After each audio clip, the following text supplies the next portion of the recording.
हाँ friend welcome to my new blog. तो आज जेहेतु राधाष्टमी आप बहुत बहुत शुभेच्छा जनाऊँ। तो आज जीवार था पीसी घर मानक मोर 3 जन पीसी घर जीवार था। तो फास्ट मु बाहरी गले घर तो तापर बाड़ू किसी परिया हूँ दादा तोड़ी देते आम पुओ जाऊँगी बाड़ू परिया आने तो परिया पतर धरिकी सब से गलु से गला परिया पतर धरिकी सब बाहरी आसलु। तो जो बाहरी आसलु देखो परिया से धरी पड़ा मुझे टे तार गोटे भिड करदेली करदेला तापर माड़ी चलू नानी घर को। तो मो पछे पशि मो सान पुओ तो सी तार बसी हसीदेला मतलब भिड बनाऊे हाई करदेला भी सी हसिकी। तो से देखला मुझे तो भिड टे लाज लगे अल्प बहुत लाज लगुता से हसुला।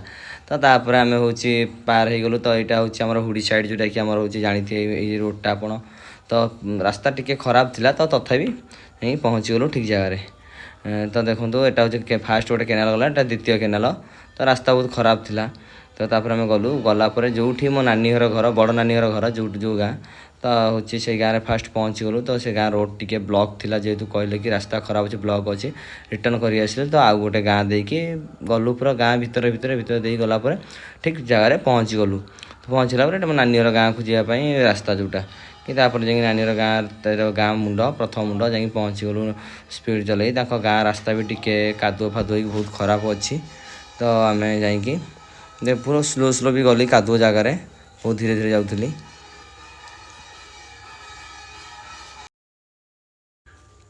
नानी एठू बाहरी आसलु आसिक आम सढ़ा जोटा कि मार्केट जोटा आप सढ़ा स्कूल ये सढ़ार अच्छी सब सब जिनस पार्क फार्क अच्छी। बाहरी गलु बाहरिक आम चलू आगरपड़ा लाइन फास्ट बड़ नानी हटू दे दिए मझी नानी घर को जा पाली आसीगला। तो मो जो नानी हटी गले भी सब एमती केनाल देखी जावाई पड़े।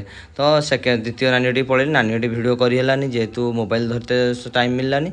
तो ये देखिए सागे सागे पड़े आसला सी यहाँ हूँ देखिए आगरपड़ा राउतरापुर देखिए बाहर को देखो यहाँ से गाँव रोड जोटा कि देखो पूरा से गाँ रोड बहुत टिके रोड भी टिके अवश्य खराब अच्छे तथापि चलो। तापर बाहरी गलु आम आगरपड़ा मार्केट देकी आम बाहरी गलु मो सभा सान पिउसी तो सान पिउसी गला रास्ता काम भी चलता पिच काम तो बहुत धूली बुड़ूला गाड़ी तथापि से माड़ी चलू मु मो सान भाई। तो तापर ठीक मो नानी घर गाँ पाखापाखि हो गलु। तो ये कम सारिकी पलि आसिलु। तो मो सान कम भी सारिदेलु ये भिड बन पारे। तो से बाहरी पलि आसिली आसिक यहाँ बंद मार्केट तो बंद मार्केट दे घर को धीरे धीरे पलि आए। तो मेघ होता तो आज गोटे पिलार आम जन्मदिन था चिन्ही थे आप ये मो हेल्पर ये मिस्टर चिंटुआ बाबू तर जन्मदिन जन्मदिन बहुत बहुत शुभेच्छा और शुभकामना। भल पिला भल टिके बास उद्देश्य टिके अलग प्रकार। तो लाइक करूँ सब्सक्राइब करूँ कमेंट करूँ बाय बाय रखुच्छे।